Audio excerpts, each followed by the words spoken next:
After the method of preparation and physical properties, start with chemical properties. Chemical properties.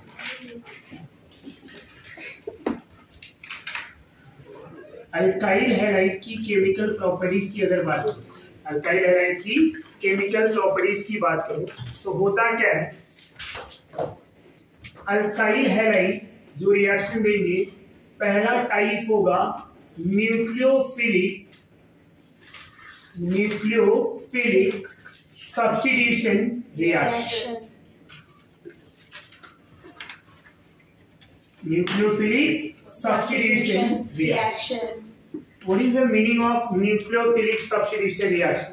एक simple सा reaction ले लेते हैं कि जब कोई अल्काइल हैलाइड लेंगे, कोई भी अल्काइल हैलाइड, इसको हम किसी न्यूक्लियोफाइल से रिएक्ट कराते हैं, राइट? अब न्यूक्लियोफाइल का मीनिंग क्या है? What is the meaning of nucleophile? Nucleophile होगा कौन? जो इलेक्ट्रॉन रीच होगा। क्या होगा? Electron reach. इलेक्ट्रॉन रीच कौन कौन होते हैं? नेगेटिव चार्ज या जिनके पास लोन पेयर है, समझना, जो इलेक्ट्रॉन डोनेट करने की टेंडेंसी रखते हैं। अब जो इलेक्ट्रॉन डोनेट करेगा वही न्यूक्लियोफाइल होगा, और जो इलेक्ट्रॉन गेन करने की टेंडेंसी रखेगा वो इलेक्ट्रोफाइल। तो यहाँ न्यूक्लियोफिलिक सब्स्टिट्यूशन की बात कर रहा हूं मैं। तो सब्स्टिट्यूशन का मतलब क्या है? सब्स्टिट्यूट होना, मतलब एक ग्रुप जाएगा वहां पे दूसरा ग्रुप आएगा। हम क्रिकेट में क्या करते हैं? सब्स्टिट्यूट प्लेयर, उसका रोल क्या है? मतलब एक कोई इंजर्ड हो गया, उसको हटा देते हैं, फिर दूसरा वहां पे आता है, बराबर।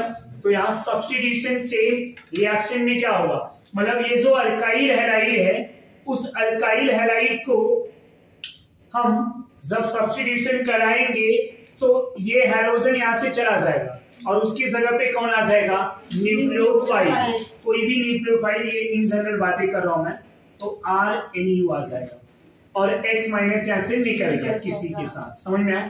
तो ये जो रिएक्शंस हुआ, इस रिएक्शंस को क्या बोलेंगे? Nucleophilic substitution reaction. Nucleophilic substitution reaction, ये समझ में आ रहा है आपको? अब न्यूक्लियोफिलिक सब्स्टिट्यूशन रिएक्शन में हम सबसे पहले मैकेनिज्म की बात कर लेते हैं। न्यूक्लियोफिलिक सब्स्टिट्यूशन रिएक्शंस के दो मैकेनिज्म हम पढ़ने वाले, एक SN2, दूसरा SN1। तो सबसे पहले स्टार्ट कर रहे हैं SN2 रिएक्शन मैकेनिज्म। SN2, अब SN2 का मीनिंग क्या है? What is the meaning of SN2? S मतलब substitution, the meaning of S substitution. N means nucleophilic, and 2 means bimolecular reaction. Bimolecular reaction. So what is the meaning of SN2? Substitution, nucleophilic, bimolecular reaction. Substitution, nucleophilic, bimolecular reaction. अब इनमें हम एक chiral reactant लेंगे। क्या लेंगे? Chiral carbon का reactant, CH3, यहाँ C, यहाँ पे हाइड्रोजन, यहाँ मैंने ले लिया D। आपको भी पता है कि ड्यूटेरियम और हाइड्रोजन को पोलोरीमीटर जो इंस्ट्रूमेंट है वो डिफरेंट माना होता है, बताया था, याद है? कहाँ डिस्कस किया है? Optical activity. ये कायरल है। क्या है? कायरल। जब मैं इसको NaOH के साथ रिएक्ट कराऊंगा, NaOH के साथ, तो NaOH के साथ जब रिएक्ट कराएंगे तो यहां प्रोडक्ट बनेगा। अब प्रोडक्ट कैसा बनेगा वो बताता हूं। बाय हीटिंग, बाय बॉइलिंग, ये प्रोडक्ट कुछ इस तरह से बन जाएगा।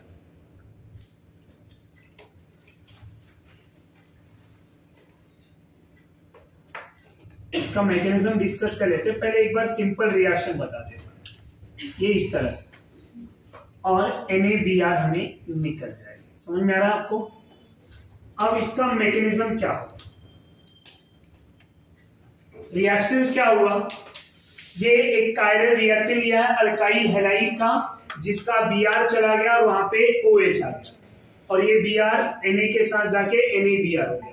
रिएक्शन में इस तरह से प्रोडक्ट कैसे बना, क्या हुआ, वो सब यहाँ मैकेनिज्म में डिस्कस करेंगे।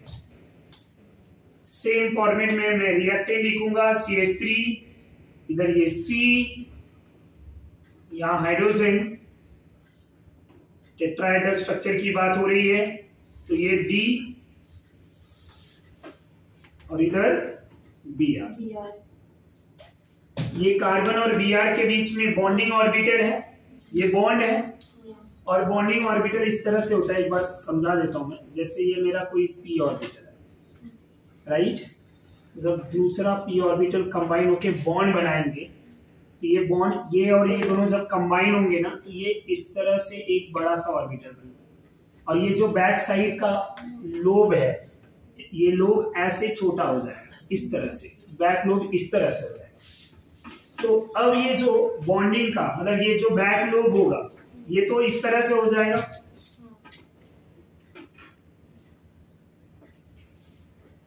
ये बॉन्डिंग है, जहां पे बॉन्डिंग में इलेक्ट्रॉन रहते हैं, राइट।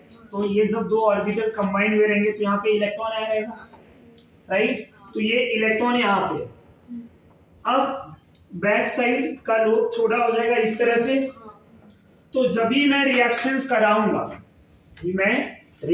कराऊंगा तो होगा क्या, अब मेरा NaOH में न्यूक्लियोफाइल कौन है, NaOH में अगर मैं बात करूं तो Na plus and OH minus, nucleophile कौन होगा मेरा, OH माइनस। तो OH माइनस को क्या मैं फ्रंट साइड से अटैक करा सकता हूं, क्योंकि फ्रंट साइड में जब आएगा यहाँ इलेक्ट्रॉन डेंसिटी मैक्सिमम है, बॉन्डिंग ऑर्बिटल है, तो बॉन्डिंग ऑर्बिटल इस OH माइनस को आने नहीं देगा, तो यहां से बॉन्ड बनेगा नहीं, ऑलरेडी बॉन्ड है। तो OH माइनस, और दूसरा रीजन ऐसा कि ये OH माइनस निगेटिव है, ये Br भी निगेटिव है, दोनों के बीच में क्या होगा, रिपल्शन। बट एक्चुअल रीजन क्या है, बॉन्डिंग ऑर्बिटल। समझ में आ रहा है, तो बॉन्डिंग ऑर्बिटल है, यहां से OH माइनस बॉन्ड बनाएगा नहीं। अब OH माइनस अटैक किधर से करेगा, बैक लोब पे। अब इसके ऊपर जब OH माइनस अटैक किया, समझ में आ रहा है, तो जब अटैक करेगा तो पार्शियली बॉन्ड बनाएगा। जैसे ही ये पार्शियली बॉन्ड बनाएगा कार्बन के साथ, इनका पार्शियली बॉन्ड टूटना स्टार्ट हो जाएगा। समझ में आ रहा है, तो OH माइनस फ्रंट साइड से अटैक नहीं करेगा। रीजन क्या है, बिकॉज यहाँ बॉन्डिंग ऑर्बिटल है। क्या है, बॉन्डिंग ऑर्बिटल। ये समझ में आ रहा है, तो ये बॉन्डिंग ऑर्बिटल की वजह से यहाँ पे OH माइनस फ्रंट से अटैक नहीं किया, बैक लोब ऑर्बिटल पे अटैक करके ये पार्शियली बॉन्ड बना रहा है, फिर यहाँ से पार्शियली बॉन्ड ब्रेक हो रहा है। ये समझ में आ रहा है। तो अब ये जो OH माइनस मैंने यहाँ लिखा है, ये अटैक कहां से कर रहा है वो ध्यान में रखेंगे, attacking nature of nucleophile from back side. समझ में आ रहा है, तो बैक साइड से जब अटैक किया, और यही मेरा स्टेप जो है, ये स्टेप को बोलेंगे RDS। What is the meaning of RDS? Rate determining state। तो RDS में ये मॉलिक्यूल कैसा हो जाएगा, ये CH3, यहां से OH पार्शियली बॉन्ड बनाया तो ब्रोमीन का बॉन्ड पार्शियली टूट गया। समझ में आ रहा है, ये हाइड्रोजन इस तरह से और ये D इस तरह से, ये ऐसा बन गया। अब हुआ क्या है, ये Br क्या है, पार्शियल निगेटिव, और OH क्या है, पार्शियल नेगेटिव। तो ये कार्बन क्या होगा, पार्शियल पॉजिटिव। अब ओवरऑल इस स्टेट को, इसको बोलते हैं ट्रांजिशन स्टेट। क्या बोलेंगे, ट्रांजिशन स्टेट। इस ट्रांजिशन स्टेट पे क्या बन रहा है, ट्रांजिशन स्टेट पे ओवरऑल कौन सा चार्ज बन रहा है, पार्शियल निगेटिव। एक कैंसिल हुआ, एक तो बचा ना, ओवरऑल कौन सा चार्ज आएगा, पार्शियल निगेटिव। क्या बनेगा, पार्शियल निगेटिव। तो ट्रांजिशन स्टेट में हमें पार्शियल निगेटिव मिला हुआ है।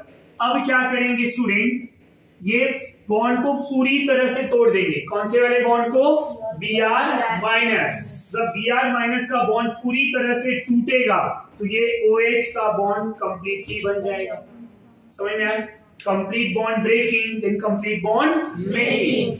समझ में आया, तो अब ये जो प्रोडक्ट बनेगा, जब OH यहाँ पे बैक साइड अटैक करके यहाँ बॉन्ड बनाया तो हाइड्रोजन क्या होगा, फ्लिप हो जाएगा, फ्लिप हो जाएगा, चेंज हो जाएगा।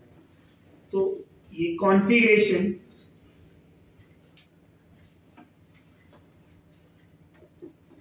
OH इधर जो यहाँ पे भी मैंने दिखाया हुआ, इसका D नहीं लिखा हुआ है,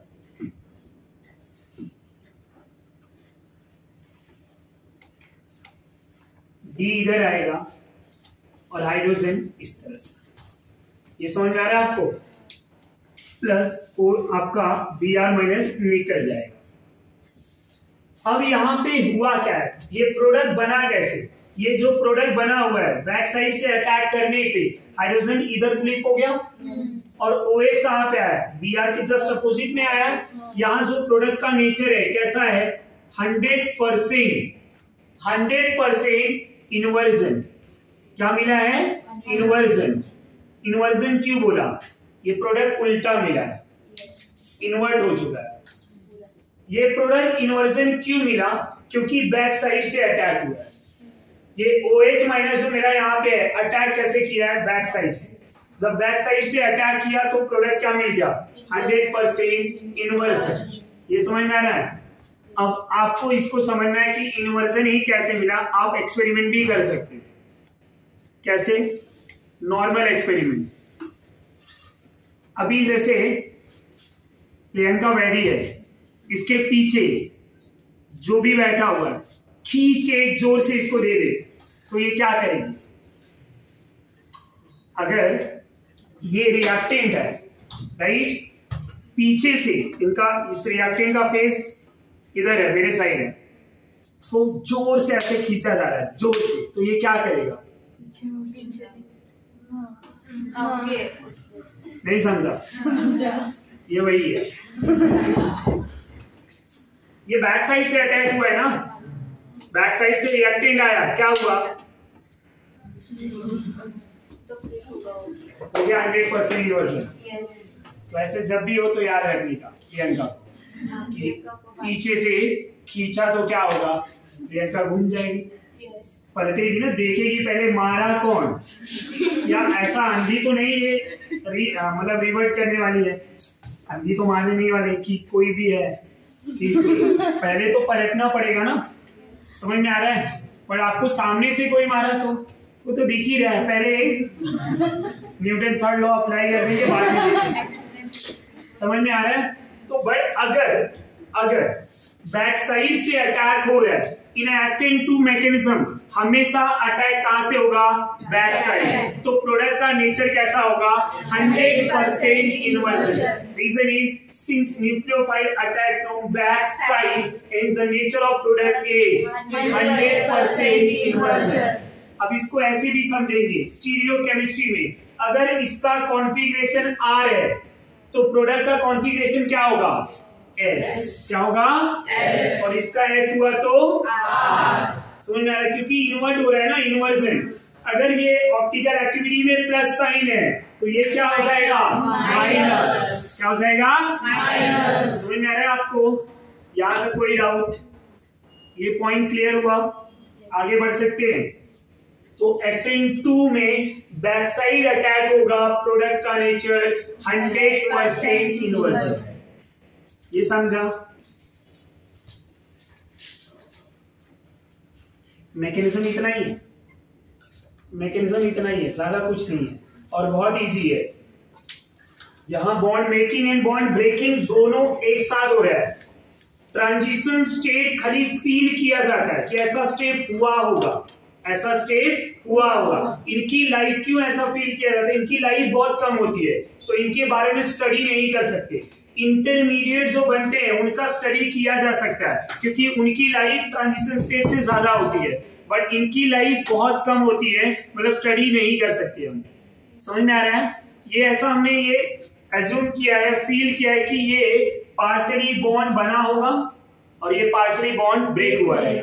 जब आपका किसी से दोस्ती होती है तो पहले सिस्टम क्रिएट होता है ना कि अचानक वो आपका क्लोज फ्रेंड हो जाता है, सडन रातों रात मेरा बेस्ट फ्रेंड यही है, ऐसा तो होता नहीं है। गेटिंग माय पॉइंट, पहले तो वही सेम प्रोसेस यहाँ पे भी हुआ है ना पहले partially bond making, then partially bond breaking. Carbon आपके जैसा नहीं है 10-15 दोस्त रख लेगा, तो 4 ही फ्रेंड रखता है, तो उसका नया फ्रेंड तभी बनेगा जब एक फ्रेंड जाएगा। समझ में आ रहा है? तो Br का बॉन्ड जब टूटेगा ना तभी OH आएगा। ऐसा नहीं कि Br को भी आने दो, OH को भी आने दो, Cl को भी आने दो, सब अपने फ्रेंड है, नहीं। कार्बन की कंडीशन है 4 से ज्यादा बॉन्ड नहीं। तो अब ये जब OH माइनस यहाँ अटैक किया तो Br को जाना पड़ेगा। तो Br जब OH पार्शियली बॉन्ड बनाया तो Br पार्शियली बॉन्ड तोड़ेगा। जब कंप्लीट बॉन्ड ब्रेक होगा तो कंप्लीटली बॉन्ड, ये समझ में आ रहा है आपको? इन SN2 reaction mechanism, bond making and bond breaking in a single step, एक ही स्टेप में दोनों हो रहा है, बॉन्ड टूट भी रहा है और बॉन्ड जुड़ भी रहा है। ये समझ में आ रहा है आपको ना? आरडीएस में कौन कौन है? What is RDS? Rate determining state, जो क्या करेगा? रेट को डिटरमाइन करेगा। तो आरडीएस में कौन कौन आ रहा है? दोनों आ रहे हैं। तो रेट लॉ में कौन आएगा? रेट लॉ में आएगा कौन? तो rate is directly proportional to concentration of reactant as well as concentration of nucleophile both, दोनों के concentration के ऊपर रेट मेरा डिपेंड करेगा। रेट मतलब speed of reaction, speed of reaction, reaction कितना तेजी से होगा ये कौन डिपेंड करता है? ये और ये दोनों। क्यों? क्योंकि आरडीएस में दोनों आए हुए हैं। Getting my point? जो भी आरडीएस में आएंगे वो स्पीड ऑफ रिएक्शंस को बताएंगे, वो नेचर ऑफ रिएक्शंस को भी बताएंगे। आरडीएस में न्यूक्लियोफाइल आ रहा है, इसलिए इसको क्या बोला? Nucleophilic substitution reaction. तो rate is directly proportional to concentration of CH3CH, यहां D ले लिया, इधर Br, ये हो गया मेरा रिएक्टेंट अल्काइल हैलाइड, और न्यूक्लियोफाइल OH माइनस। अब रेट लॉ में दोनों आए, जब रेट लॉ में दोनों आए तो हम यहाँ पे बोलेंगे कि रिएक्शन आर बायमोलिक्यूलर, एक और ये दो, एक और एक दो हो गए बायमोलिक्यूलर रिएक्शन। पावर यहाँ पे कितना होगा? 1, इधर भी पावर 1। तो एक टॉपिक पढ़ेंगे केमिकल काइनेटिक आगे जाके, तो ऑर्डर ऑफ रिएक्शंस बोला जाता है। तो ऑर्डर ऑफ रिएक्शन क्या होता है? The increased power of concentration rises in a rate law. Rate law में सभी ये रेट, इसमें कितना उनका concentration पावर बढ़ेगा, वही क्या होगा? Order of reaction. क्या होगा? Order of reaction. तो यहाँ पावर क्या दिख रहा है? 1 ना? 1 ही होगा, कुछ नहीं तो 1 तो है। तो अब इसको लिखेंगे, reaction is bimolecular and second order kinetic. Second order kinetic, second order kinetic, समझ में आ रहा है? तो काइनेटिक में कौन सा ऑर्डर रिएक्शन है? Second order reaction. और कितने मॉलिक्यूल रेट लॉ में पार्टिसिपेट हुए हैं? 2। तो रिएक्शन क्या हो गया? Bimolecular and second order, bimolecular and second order. अब SN2 के और कुछ पॉइंट लिख दिया मैं। SN2 रिएक्शन है, राइट? तो SN2 में अब ये SN2 है, तो 2 का 1, तो रिएक्शन में नंबर ऑफ स्टेप कितने होंगे? Number of step involve in SN1, कितने स्टेप इन्वॉल्व हो रहे हैं? 1 स्टेप। कितने? 1 स्टेप। ये रिएक्शन सिंगल स्टेप में हो रहा है। कौन से स्टेप में हो रहा है?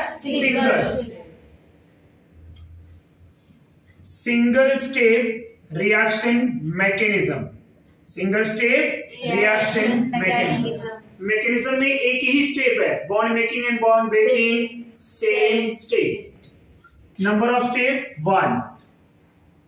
Number of transition state, number of transition state कितना होगा? 1। एक ही ट्रांजिशन स्टेट बना हुआ है। अब इसके लिए ऐसे ध्यान में रखेंगे कि number of step is equal to number of transition state. ये समझ में आ रहा है आपको? Number of state is equal to number of transition state. ये समझ में आ रहा है? इंटरमीडिएट यहां क्या बना हुआ है? कुछ बना हुआ है?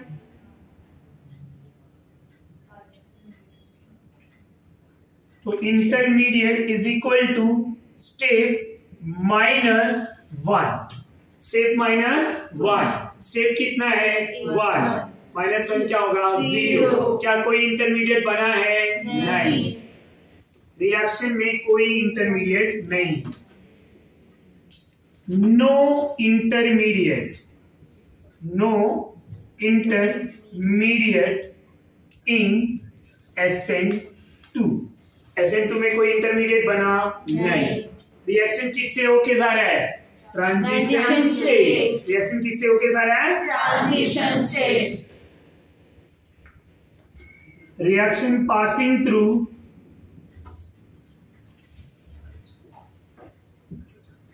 Transition state only. Reaction passing through transition state only. किससे होके जा रहा है? Only transition state. No intermediate, कोई इंटरमीडिएट बनेगा नहीं। ये सब पॉइंट, एक एक पॉइंट यहाँ पे ध्यान में रखेंगे। ये सब एमसीक्यू में इन्वॉल्व हो सकता है। हर पॉइंट से एमसीक्यू बन सकते हैं। SN1 SN2 बहुत ही ज्यादा इंपॉर्टेंट है। इसलिए रिएक्शन पढ़ाने से पहले, नॉर्मल रिएक्शन पढ़ाने से पहले मैकेनिज्म बता रहा हूं। जनरली क्या होता है कि लोग जो है पहले रिएक्शन पढ़ते हैं, बाद में मैकेनिज्म। हम यहाँ पे थोड़ा सा अलग डिस्कस करें। मैकेनिज्म पढ़ लिया तो बाकी चीजें हमें आसान हो जाएंगे। तो reaction passing through transition state only. तो अब ये नॉर्मल स्टेट था। यहाँ पे दूसरा पॉइंट, ये energy profile diagram.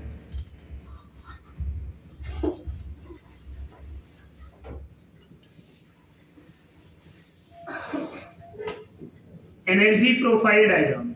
Energy profile diagram क्या होता है? एनर्जी प्रोफाइल की बात करूं मैं,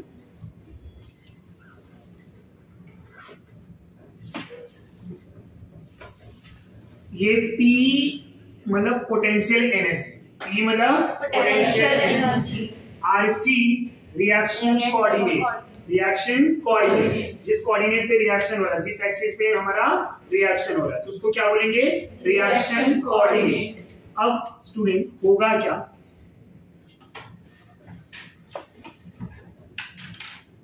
कुछ इस तरह से ग्राफ बनेगा।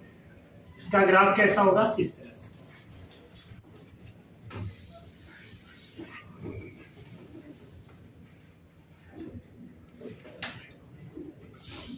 अब ये जो एनर्जी है फर्स्ट वाला, ये एनर्जी क्या होगा? Energy of reactive, right? इसको ऐसे लिखेंगे ER,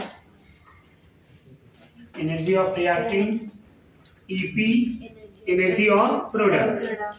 ये कौन सी एनर्जी है? जो सबसे ज्यादा एनर्जी होगी, कौन सी एनर्जी है ये?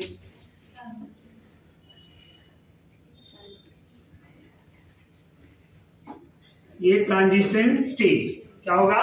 Transition state. और ये जो एनर्जी है इसको बोलते हैं, क्या बोलेंगे? Activation energy. Energy of activation. What is the energy of activation? Energy of activation क्या होता है? एक्टिवेशन एनर्जी क्या होता है? The minimum amount of energy, minimum amount of energy required for reaction, required for reaction are known as activation energy. जो minimum amount of energy required होगी reactions को start करने के लिए, इनिशिएट करने के लिए, वही क्या होगा? Activation energy. अब ये जो एनर्जी है यहाँ पे ध्यान में रखेंगे, ये रिएक्टेंट एंड प्रोडक्ट के बीच की एनर्जी को बोलते हैं डेल्टा H। और डेल्टा H यहां से देख के क्या समझ में आ रहा है? निगेटिव होगा। डेल्टा H क्या होगा? निगेटिव ना। डेल्टा H मतलब final energy minus initial. Final कौन है? प्रोडक्ट। प्रोडक्ट की एनर्जी कम, रिएक्टेंट की एनर्जी ज्यादा, तो डिफरेंस क्या आएगा? निगेटिव। क्या आएगा? निगेटिव। क्या इंडिकेट कर रहा है? Reaction is exothermic. क्या इंडिकेट कर रहा है? Reaction is exothermic. दूसरी थी ये बात कि एनर्जी ऑफ प्रोडक्ट कम है, तो प्रोडक्ट की एनर्जी कम, रिएक्टेंट की एनर्जी ज्यादा, क्या इंडिकेट कर रहा है? Product are more stable than reactant, product are more stable than reactant. ये समझ में आ रहा है?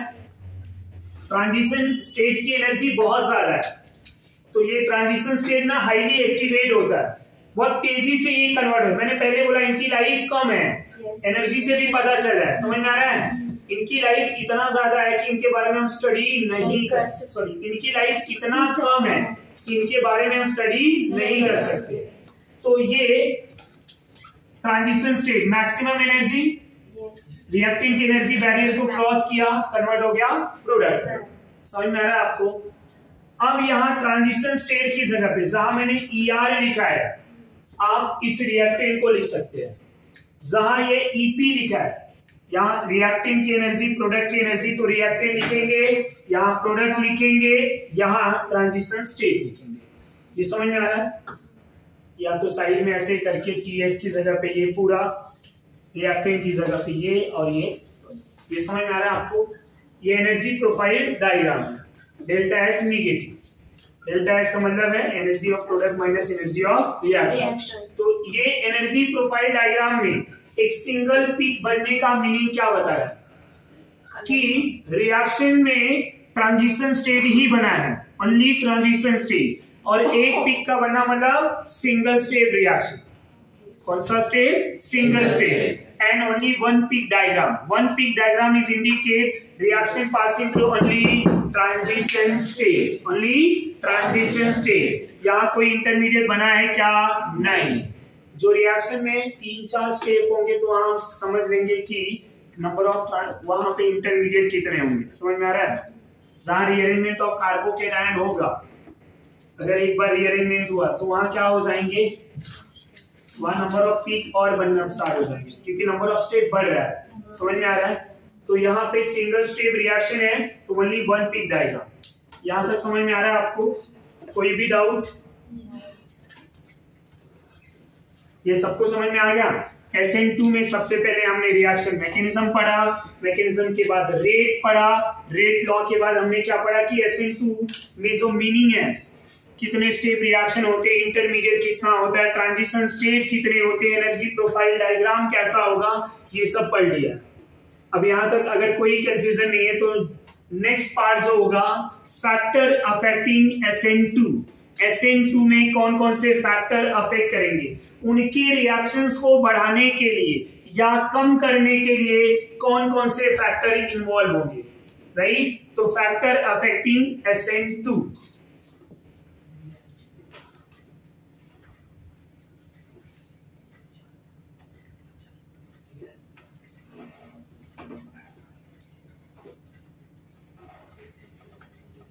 Factor affecting SN2। SN2 को कौन कौन से फैक्टर अफेक्ट करेगा, हम उसकी बात करेंगे। फैक्टर अफेक्टिंग SN2, SN2 में कौन कौन से फैक्टर अफेक्ट करेंगे? फर्स्ट पॉइंट जो होगा नेचर ऑफ अल्काइल हैलाइड। क्या होगा? Nature of alkyl halide.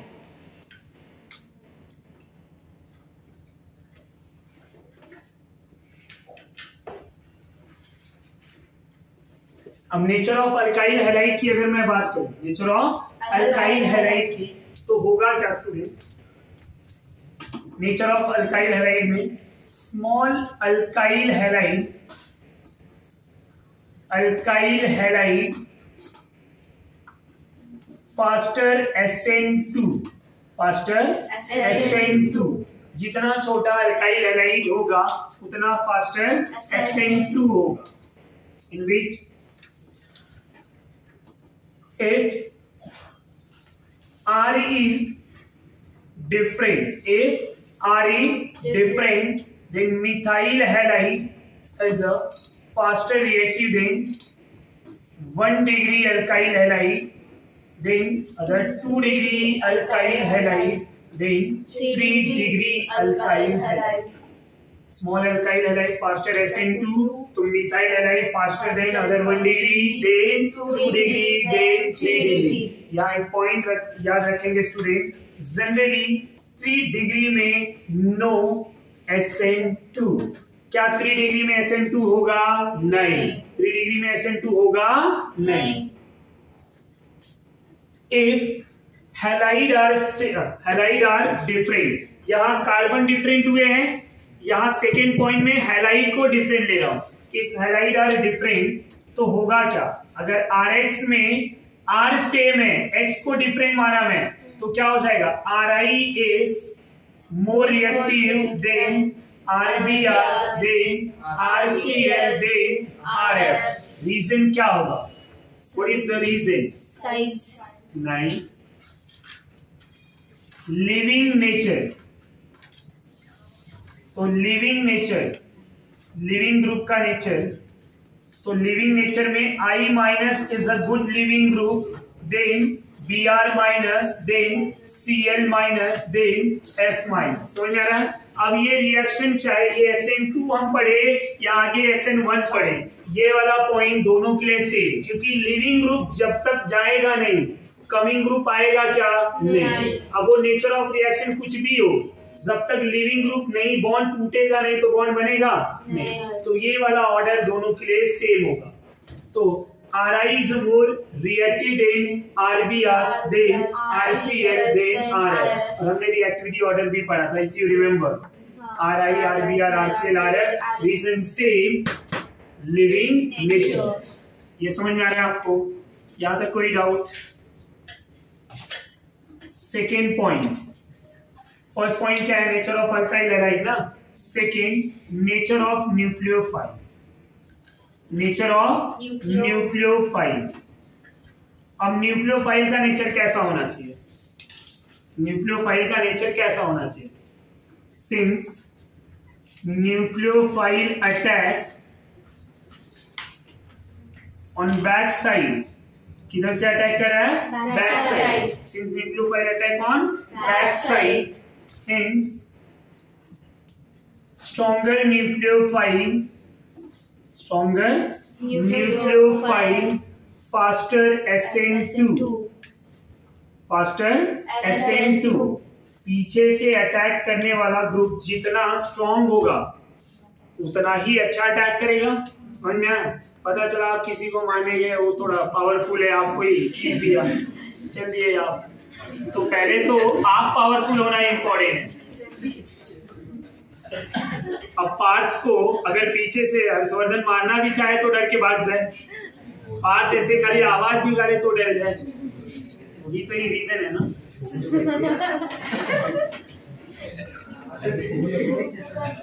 तो ये पावर है, मतलब बैक साइड से अटैक करने के लिए भी आपका पावर अच्छा होना चाहिए, तभी आप बैक साइड से तो स्ट्रॉन्गर न्यूक्लियोफाइल। तो OH minus is a strong nucleophile and Br minus. OH minus is a strong nucleophile compare to Br minus. Nucleophile के ऑर्डर की बात करें तो OH minus is more than Br minus. If you remember power of nucleophile हमने discuss किया होगा, left to right क्या होगा, टॉप टू बॉटम क्या होगा। क्राउड ज्यादा ना, पार से मिले, बल्कि नेचर ज्यादा, क्राउड नेचर। पावर ना, जिसका पावर ज्यादा है बैक साइड से अटैक होगा नहीं। हर्षवर्धन पार्थ को मार सकता है नहीं, तो सेम SN2, सेम SN2। तो पीछे से तभी अटैक होगा जब सामने वाला ग्रुप क्या हो, छोटा हो। Small alkyl halide faster SN2, right. Now next point की बात करते हैं।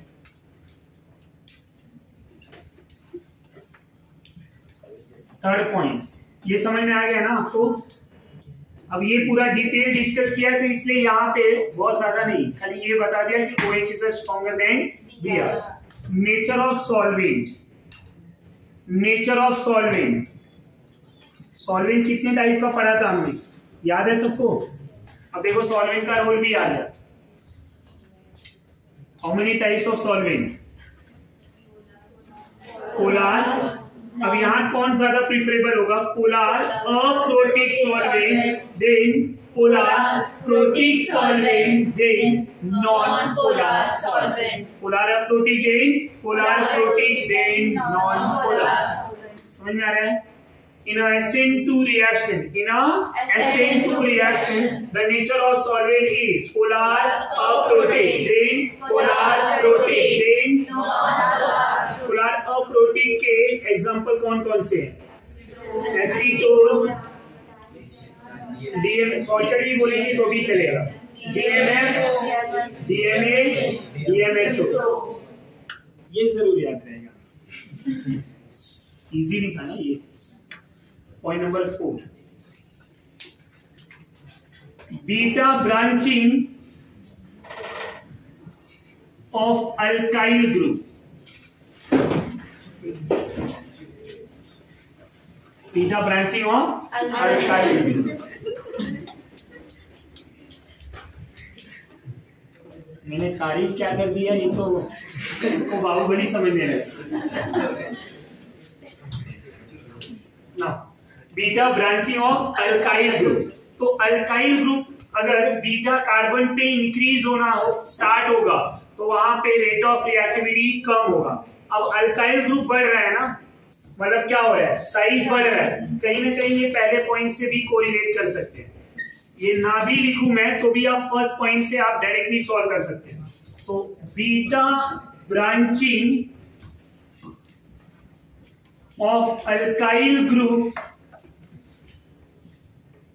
increases rate of SN2, क्या होगा, decreases, rate of SN2 decreases। एक एग्जांपल ले लेते हैं यहाँ पे, CH3 CH2 CH2S। अब यहाँ ये X जिससे अटैच है अल्फा, ये beta, right?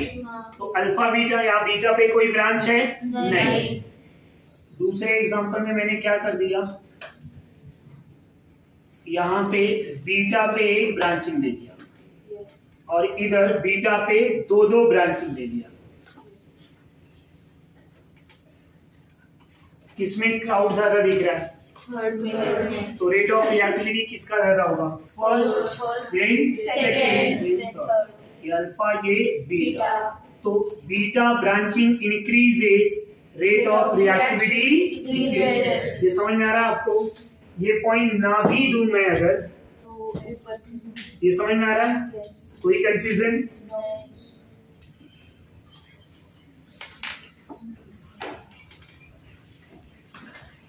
Next point,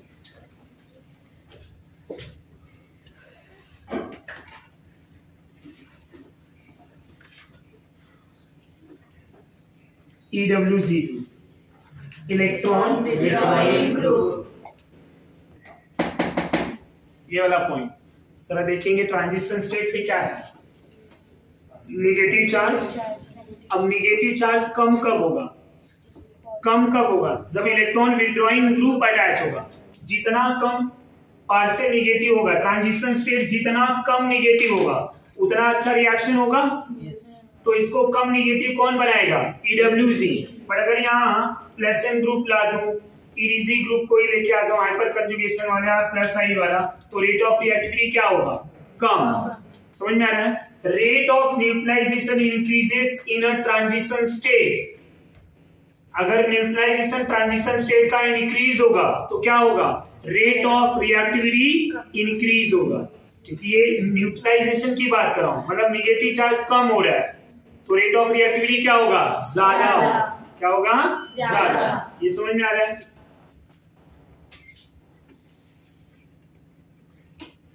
transition state has partial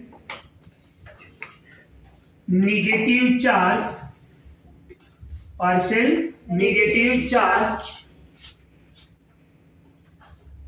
in the presence of EWG, rate of neutralization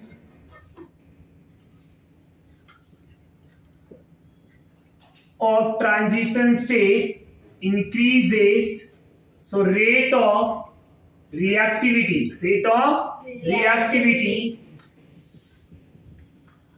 increases. ये इतना तेरी लिखने की जरूरत नहीं थी, बट जो वर्ड मैंने वहां एक्सप्लेन किया वही यहाँ पे लिखा भी है, सेम टू सेम, कि EWZ क्या कर रहा है, ट्रांजिशन स्टेट की निगेटिव चार्ज को कम कर रहा है, तो रेट ऑफ रिएक्टिविटी बढ़ रहा है। इनके भी अगर एक एग्जांपल की बात करूं तो CHO ग्रुप ले लिया हमने, एल्डिहाइड ग्रुप, यहाँ CH2 है, इधर कोई X है, यहाँ CH3 पे X है।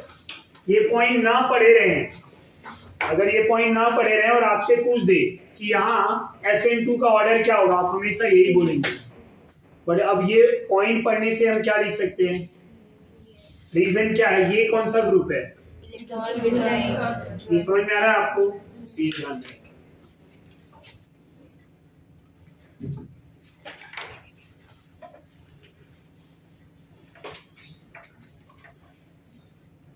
No SN2 reaction in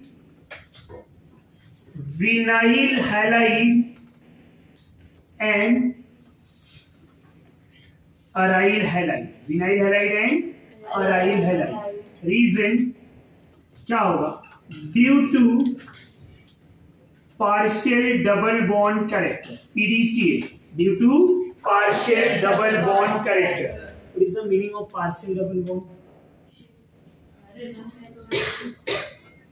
इसकी वजह से क्या हो रहा है, रेजोनेंस की वजह से क्या हो रहा है, हैलोजन में डबल बॉन्ड ना, कौन इजीली बॉन्ड टूटेगा, single bond then double bond ना, या पार्शियल डबल बॉन्ड बनने की वजह से ये बॉन्ड टूटेगा क्या, नहीं, समझ में आ रहा है, तो पार्शियल बॉन्ड यहाँ पे ब्रेक नहीं, तो यहाँ पे no SN2 reaction in.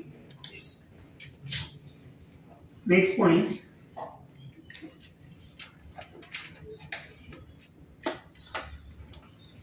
in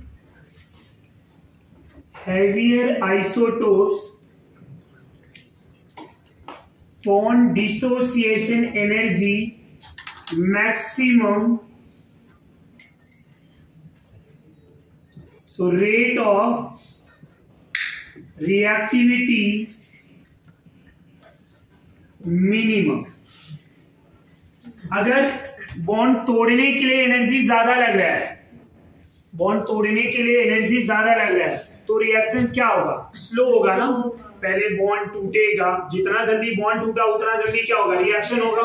अब हेवियर आइसोटोप्स की बात हो रही है, तो हम यहाँ हैलोजन के आइसोटोप्स की बात करें, जैसे एग्जांपल ले लूं मैं, क्लोरीन 35 है और क्लोरीन 37 है, ये भी होता है ना, एंड आयोडीन 127 है और आयोडीन 131 है। अब मैं बोलूं किसी कार्बन चेन में सब कुछ सेम है, खाली ये हाइड्रोजन डिफरेंट है, और मैं पूछूं SN2 का रिएक्शन कहां पे ज्यादा होगा, तो आप बोलेंगे 35, इन दोनों में 127, समझ में आ रहा है आपको, तो ये ज्यादा रिएक्टिव होगा, इधर ये ज्यादा, समझ में आ रहा है। और ये दोनों पॉइंट जो है, ये दोनों 6 और 7 सेम जो है, आगे वाले रिएक्शन मैकेनिज्म में भी होंगे सेम टू सेम।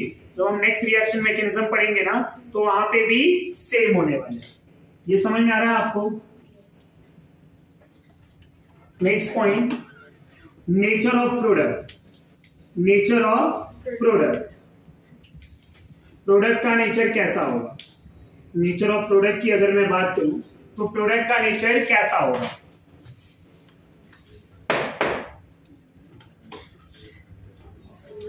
डायरेक्टली लिख दूं, since nucleophile attack from back side, तो नेचर ऑफ प्रोडक्ट 100% इनवर्स। मैं डायरेक्टली यहां पे लिख दूं 100% इनवर्स। ये समझ में आ रहा है। प्रोडक्ट का नेचर कैसा होगा, 100% इनवर्स, क्योंकि 100% अटैक जो है न्यूक्लियोफाइल का बैक साइड से ही होगा, वो फ्रंट साइड से अटैक नहीं करेगा। ये समझ में आ रहा है आपको। तो ये सब जो है फैक्टर है, क्या है, फैक्टर। तो फैक्टर अफेक्टिंग SN2 में हमने क्या क्या पॉइंट पढ़ा। सबसे पहले nature of alkyl halide, nature of nucleophile, nature of solvent, beta branching, EWZ, और यहाँ पे partial double bond character, heavier isotopes, ये सब पढ़ लिया हमने, समझ में आ रहा है आपको। अब ये सब पढ़ने के बाद अब डायरेक्टली जो है हम आगे next point rate of reactivity या एग्जांपल ऑफ SN2 लेंगे, जहां पे डिफरेंट एग्जांपल लेंगे और आपको ये बताना रहेगा कि कौन फास्टर रिएक्टिव होगा, which one is more reactive in SN2। समझ में आ रहा है, तो उसका MCQ भी आपको सॉल्व कर लेना। SN2 में यहां तक कोई डाउट डिफिकल्टीज है? सबसे पहले mechanism, then rate law, then energy profile diagram, then factor affecting SN2। ये समझा आपको? यहां तक कोई डाउट?